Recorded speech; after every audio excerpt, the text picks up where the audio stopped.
I decided to do something different. I watched the documentary 13th on Netflix. This documentary was not about abolishing slavery. It was about a lot of policies and procedures since the Civil Rights Act was signed, about how the system has created policies that has allowed racism in the United States to continue since the Civil Rights movement, since the Civil Rights Act was put into play by Lyndon B. Johnson. I'm going to do this old school and divide it into two parts. Part one will be about the content of the documentary, and part two will be my takeaway from the documentary. So if you want my thoughts on the documentary, you can go to part two. And this documentary did talk a lot about segregation and the civil rights protest. It did talk about that. And one of the main things that caught my attention was the original Birth of a Nation. This was in 1915. It was a propaganda movie. And the documentary did mention that original Birth of a Nation movie, which was a propaganda movie, which was a huge hit on Broadway amongst white people. The movie did have a private watch in Washington, D.C. with the elites. And the movie, as mentioned and shown in the documentary, featured white men in blackface, and they intentionally made them look hideous and unfriendly. There was one scene that the documentary placed emphasis on that they showed about the about they showed where a black man snuck up on a white woman and tried to rape her, and she decides to jump off a cliff. And there was a scene where the KKK attacked and killed him, which this was used to make the KKK's killing of that man that tried to rape the woman seem justified. So in other words, this was propaganda used to justify the KKK and to try to humanize a domestic terrorist organization. And this is something I learned from the documentary, that the demonization of black people, this was done to make them look like super predators, basically. This goes back to the 1900s, to what was said there, where they did propaganda, basically, to try to humanize the KKK. They also mentioned Emmett Till, the news report of Emmett Till, and how the woman falsely accused Till of giving her unwanted attention, which was later proved to be a lie.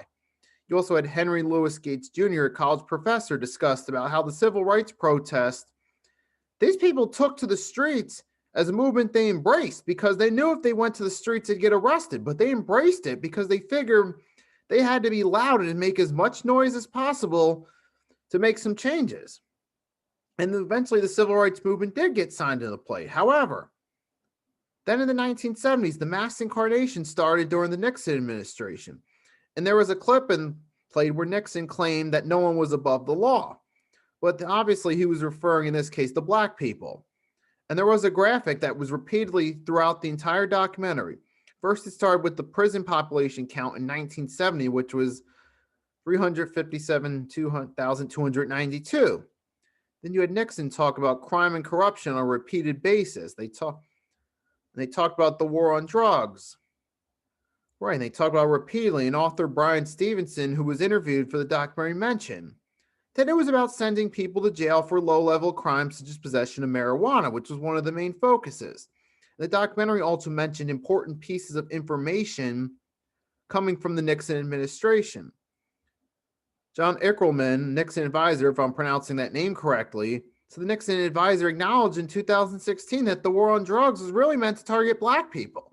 He admitted that the administration's plan was to associate hippies with marijuana and blacks with heroin, with the intention of trying to disrupt those communities by criminalizing the drugs and criminalizing people that use them. And this was done. This was a tactic by the media that manipulated a lot of people into supporting what became the criminalization of black people. I mean, this is a little bit of subject, but meanwhile, the opioid crisis involving heroin, which has been used primarily by white people, it has not been associated with that. But they tried to associate heroin with blacks in the propaganda star in the Nixon administration. I mean, they didn't mention the opioid crisis in the documentary, but they did mention how they tried to associate heroin with blacks and marijuana with hippies.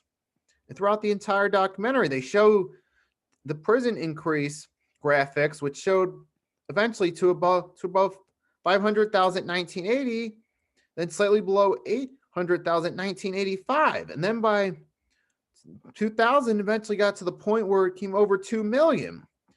And you also had the crime bill, which Bill Clinton had to later admit was a mistake.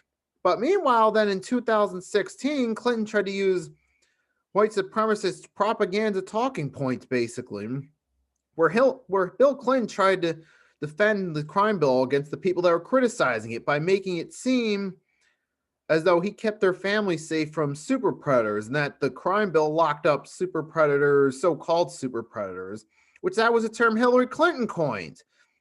That was a quote Clinton coined, which is where Hillary Clinton lost a lot of support with Black community. And Hillary Clinton also directly, she pretty much did. That's pretty much one incident that made her come across as racist. That was the one incident that's associated with Hillary Clinton and her legacy. Some of the racist incidents involved with her, particularly. It was that super predator comment was the main one. And what else is there talk about this? They talked about mandatory punishments for crack cocaine, and they were given to non-whites who were given longer sentences, while whites usually got a slap on the wrist for these, whether it was cocaine, heroin, marijuana, whatever the case would be.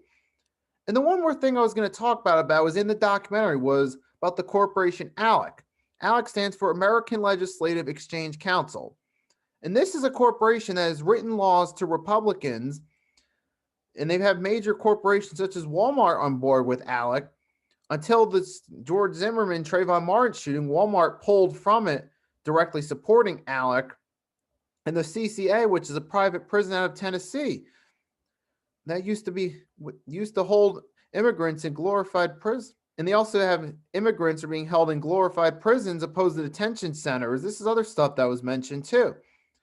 And they are being treated more like prisoners than they are people being detained for crossing the border illegally. And that was talked about too, which crosses the boundary. What they say it's for becomes more about imprisoning and dehumanizing them than it does using them as detention centers.